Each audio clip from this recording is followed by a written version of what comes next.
सभी वैदिक सनातनियों को मेरा प्रणाम। आज बहुत दुखी मन से मैं ये अपना वीडियो बना रहा हूँ। पहले मुर्शिदाबाद, तत्पश्चात कश्मीर में हिंदुओं का कत्लेआम,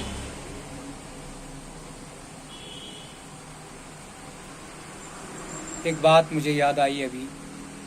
सन 1984 में मैं जब सेवा में बांदीपुर में था तो मैं कश्मीर के श्रीनगर में रात को रुका एक शिकारा में, और बहुत आराम से, बहुत आनंद से मैंने रात बिताई। कोई उग्रवाद नहीं, और इसीलिए उसको जन्नत कहा जाता था। फिर वहाँ का रेडिकलाइजेशन होने लगा। वस्तुतः पूरा कश्मीर सूफी परंपरा का था। सूफी परंपरा ऐसी है इस्लाम में, जिस तरह से हम वैदिक सनातन धर्म में हम हिंसा को, हम असत्य को, अस्तेय को पाप मानते हैं, उसी तरह सूफी लोग भी एक अच्छे रास्ते पर चलते हैं और चलने का मार्ग प्रशस्त करते हैं और लोगों को प्रेरणा देते हैं। तो मित्रों, वो समय था। उसके बाद वो समय भी हमने देखा जब वहाँ रेडिकलाइजेशन हुआ, उनके माइंड वॉश किए गए, और 90 के दशक की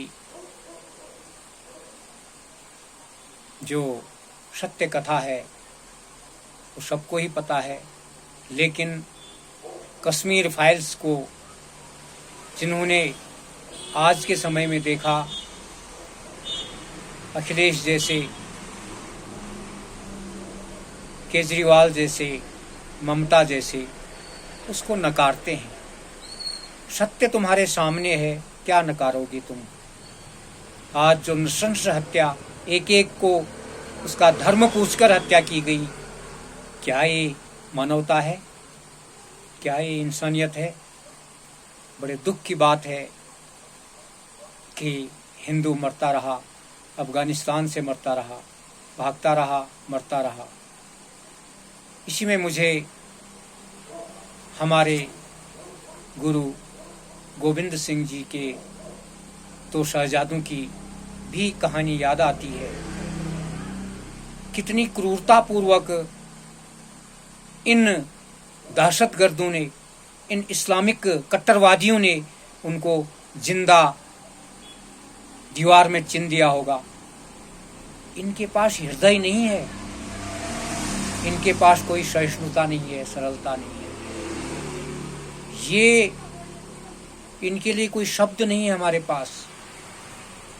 ऐसे और 90% इस मजहब के लोग कट्टरवाद की ओर बढ़ रहे हैं। होना तो ये चाहिए था कि इनकी जो पुस्तकों में लिखा गया उसमें सुधार करते, उसके लिए लोगों को जागृत करते, अपने लोगों को, और ऐसे कुकृत्यों से बचते। लेकिन नहीं, इनमें बहसीपन है, पागलपन है, कोई दया नहीं है। बार बार कहते हैं कि हमारे तो जो पैगंबर हैं वो सबसे प्रेम करना सिखाते हैं। तो उनको मानने वाले क्या ऐसा करना चाहिए इनको? बड़ा दुख हुआ मुझे। एक दो दिन तो मैं इस विषय पर बोल नहीं सका। इवन मेरे को रात को नींद भी नहीं आई, क्योंकि मैं 90 के दशक की वो बातें मेरे को याद आ गई। जब 92 में हम वहाँ गए थे बीएसएफ में रहते हुए, उन पंडितों के, हिंदू पंडितों के वीरान घरों में हम रह रहे थे, तो वहाँ छोटे बच्चों के चप्पल, जूते, उनकी किताबें देखकर मेरे को वहाँ भी ठीक से खाना भोजन नहीं किया जा सकता था, ऐसा मुझे होता था। वहाँ भी मुझे नींद नहीं आती थी। किसी तरह वहाँ से मैंने उस समय अपनी पोस्टिंग कराई और दूसरी जगह गया मैं, क्योंकि मुझे दूभर हो गया था वहाँ रहना। इस दुख को, सबके बच्चे होते हैं, अपने घरों को छोड़ के, अपने बाग बगीचों को छोड़ के कैसे उन पर, माँ बहनों पर अत्याचार किया था उस समय। और इवन जब हमारे एक दो उग्रवादियों को पकड़ के लाते थे हमारे बीएसएफ वाले जवान, तो उनसे बात होती थी मेरी। वहाँ पर एक संगठन बनाया था, इक्वान संगठन, इक्वान कहते थे उसको, शायद आज बहुत सारे लोगों को इक्वान शब्द पता नहीं होगा। इक्वान बनाए थे, जो मिलिटेंट थे पहले, उनको मुख्य धारा में लाने की कोशिश की थी वो, फिर ताकि मिलिटेंट से ही लड़ें ये दोबारा। तो वो जो बात बताते थे हमें, मैं पूछता रहता था, तो वो कहते थे कि हमने वहाँ महिलाओं के जो ब्रेस्ट है उसको भी काट डाला था। इतना बड़ा अत्याचार, उसके पति के सामने बलात्कार किया था हमने, छोटी छोटी बच्चियों का बलात्कार किया था हमने। बड़ा दुखद पहलू है ये, बहुत दुख होता है मुझे जब वो याद आई। और जब आज हुआ तो महिलाओं के सामने उनके पतियों की हत्या कर दी गई, कितना बड़ा कष्ट हुआ होगा उनको। और मुझे दुख इस बात का है कि हमारे ही देश में कहने के लिए 80%, 75 से 80% हिंदू हमारे देश में हैं, और वही विस्थापित हो रहे हैं, उनका ही पलायन हो रहा है, उन पर ही मार पड़ रही है। लेकिन ये हमारी भी कमी है, हम एक नहीं हो पाते हैं, हम जातियों में बंट जाते हैं। वहाँ जाति किसी ने नहीं पूछी, वहाँ केवल धर्म पूछा। तो मित्रों, हमको एक होना होगा। और योगी की बात तो सर्वथा सत्य है कि यदि बटेंगे तो कटेंगे, निश्चित ही ऐसा ही होगा। यदि हम बटेंगे तो कटेंगे, एक रहें नेक रहेंगे, एक रहेंगे तो नेक रहेंगे, नहीं तो सेफ नहीं रहेंगे।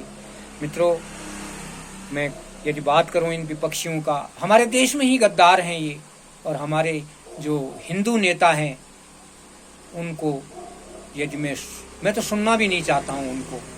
वो हमारे ही धर्म के विपरीत चलते हैं।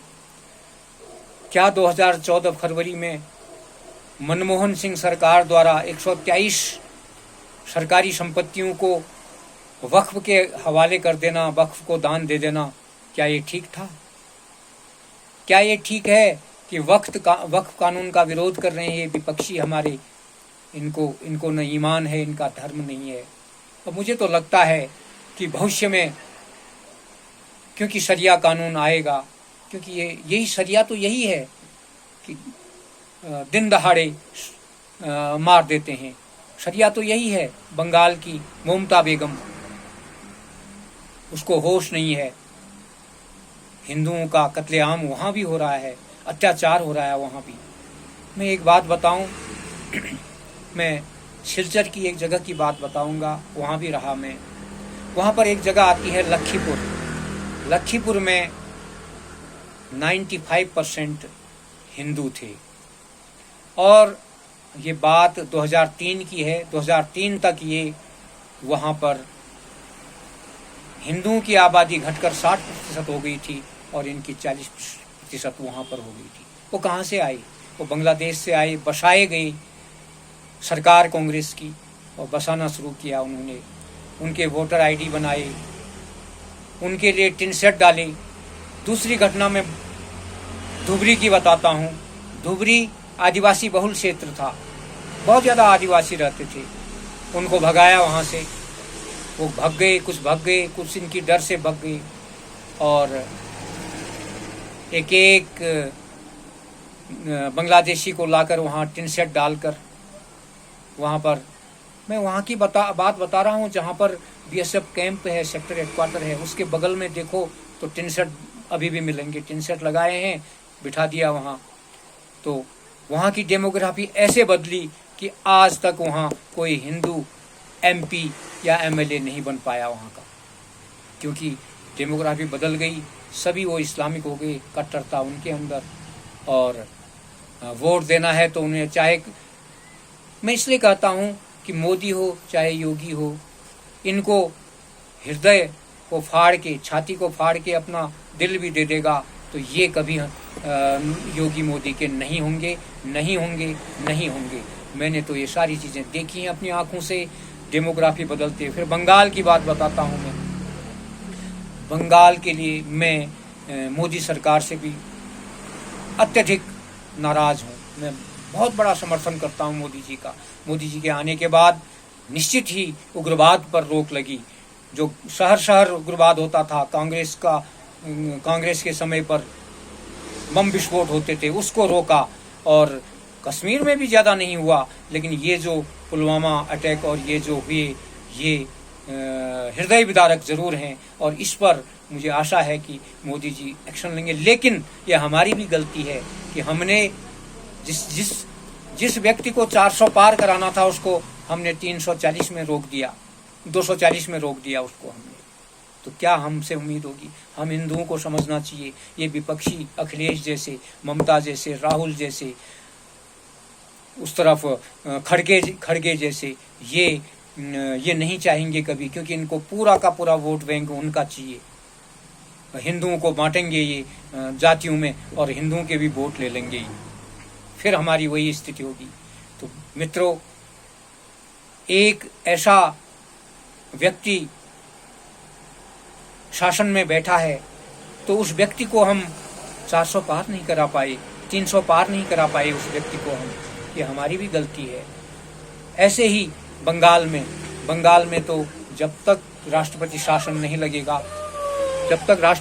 नहीं लगेगा तब तक वहाँ सुधार होने वाला नहीं है। तो मित्रों, यही बातें थी। आप एक हो, नेक हो, सुधार करो जीवन में यदि आपको जीना है, नहीं तो वही शरिया कानून लगेगा, इस्लामिक राष्ट्र बनेगा, जैसे अफगानिस्तान बना, पाकिस्तान बना। जय हिंद, जय भारत।